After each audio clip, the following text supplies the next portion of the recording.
السلام علیکم ورحمۃ اللہ وبرکاتہ۔ کچھ نہ ہو کر بھی یہ یقین رکھنا کہ میرا رب سب کچھ ٹھیک کر دے گا، یہی وہ توکل ہے جو انسان اپنے رب پر کرتا ہے۔ اللہ پر توکل ایمان کی نشانی ہے۔ جتنا ایمان مضبوط ہوگا، اللہ پر توکل اتنا ہی زیادہ ہوتا جائے گا۔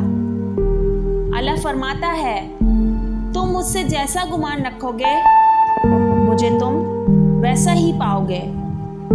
اس لیے ہمیشہ اپنے رب سے اچھا گمان رکھیں۔ ہم انسان بہت ہی بے صبر ہیں، اس چیز کے لیے ضد کرتے ہیں جو ہمارے لیے بہتر نہیں ہوتی، اور اللہ کو مشورہ دینے لگتے ہیں، ضد کرنے لگتے ہیں، کیونکہ ہم نہیں سمجھ پاتے کہ اس کا فیصلہ ہمارے فیصلوں سے لاکھ درجہ درست ہے۔ ہم وہ نہیں جانتے جو وہ رب جانتا ہے۔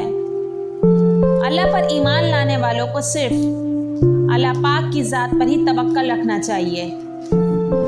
اللہ کی ذات پر ایمان اور بھروسہ ہی توکل ہے، چاہے زندگی کتنی ہی مشکل کیوں نہ ہو جائے۔ جب انسان کا توکل اللہ پر ہو تو دنیا کی کوئی بھی طاقت آپ کو ہرا نہیں سکتی۔ اپنے دل کو مضبوط بناؤ اور اللہ پر یقین رکھو، وہ تمہاری ہر مشکل کو آسان کر دے گا۔ جب بھی تقدیر سے شکوہ ہونے لگے تو یہ بات یاد کر لینی چاہیے کہ یہ شیطان کا پہلا وار ہے انسان پر۔ اس کے بعد وہ آپ کو آسانی کے ساتھ مایوسیوں کے اندھیروں میں لے جائے گا اور آپ کو رب سے بدگمان کرنے کی کوشش کرے گا۔ اس لیے قسمت سے کبھی گلہ نہ کریں اور امید کا دامن کبھی ہاتھ سے نہ چھوڑیں۔